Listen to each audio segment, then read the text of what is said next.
可以了，又维修成功一个了，冒烟了哈，着火了，可以。朋友，今天给你们说一下，这个是哪位大师傅、哪位大神仙给人家用户修的电磁炉，你们看一下，这是什么线？那么细，0.75平方左右，也就是0.7平方，基本上都还达不到。这一看就是那种改装电视机上面用的这个线，居然用这个线给他们换这个大功率电磁炉的主电源线。你看这叫什么维修师傅？人家说250都算不上，人家说半瓶醋更算不上。在我说他就是3把刀，2把刀稍微还好一点，他就是3把刀。这师傅这叫什么师傅？你看，这把这里都烧个洞了，他接触不良，功率太大了，他这个线又太细，又接触不良，然后就把这个烧坏了。看这个电容都烧鼓包了，你们看，烧成这个样子了。这叫什么师傅修的？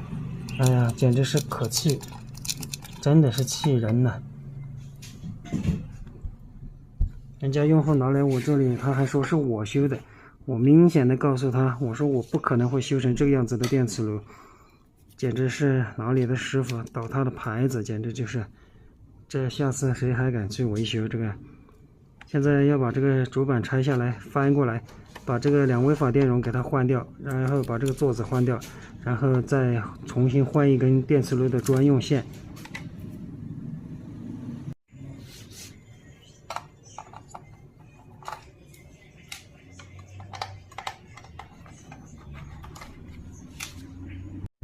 你们看一下，这个就是3把刀师傅修的，不知道是哪一位大师傅修的，修成这个样子，简直是修仙人了，简直是，像我们云南话说的修仙人了，修他家的仙人了，居然用电视机线，用改装版电视机线，电源线来给他换电磁炉的电源线，那么大的功率，居然用那个线，他怎么谱气都没有呢？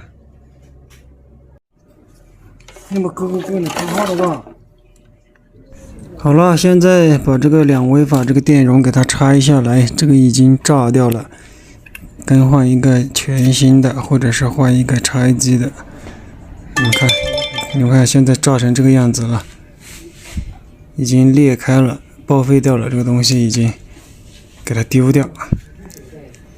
你们看看这个座子，电路板都烧成这个样子了。你们看看，这个是1.5平方的它原来那个才0.5左右，这个1.5平方的相当粗的，这个如果是接4000瓦的话，绝对耐得住4000瓦。你们看铜丝都那么粗，好粗的纯真的铜丝，不是铝镀铜的，有些假的是中间是铝芯的，表皮是铜的，那个就是假货。现在给它穿进去，给它穿进这个孔里面去。然后再用电路铁给它焊接起来，看，这样穿进去并联起来，给它接触面弄宽一点，这个就不容易脱落，也不容易烧断掉。现在给它穿上，电路板已经烧坏了，就只能想办法给它弄上去，要不然的话这怎么用呢？是吧？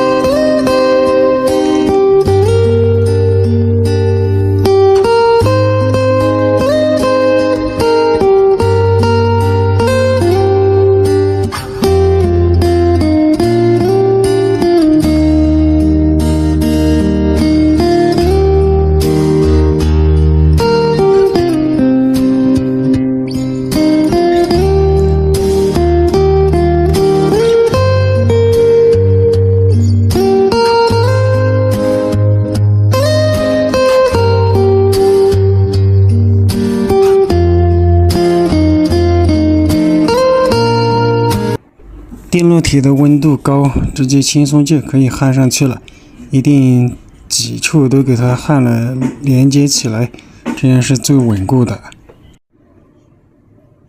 这一个电源线给它拧成2根丝，直接从这个孔里面穿进去。它原来是电源的这个插线的接口，这个接口坏掉了，就直接这样穿进去，给它焊接起来，还是一样的功能，一样的用法啊，都是一样的。要想维修就自己想办法，是不是？你们看我这个办法可不可以？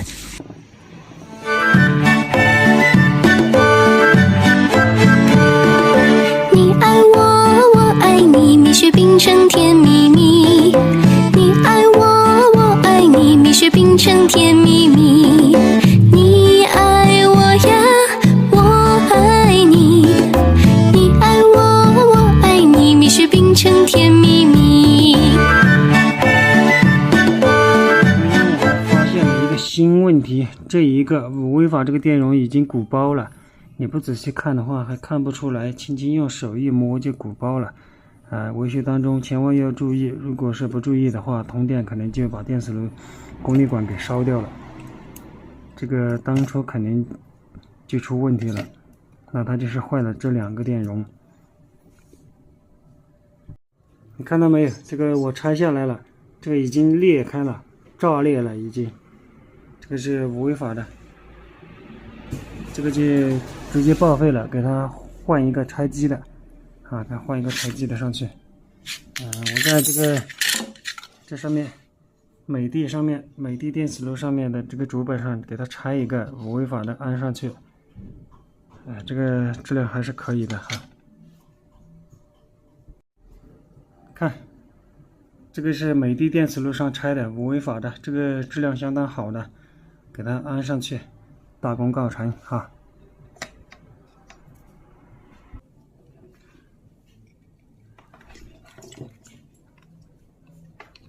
这个只要电路铁的温度够，很好焊的，轻松就焊接上去了。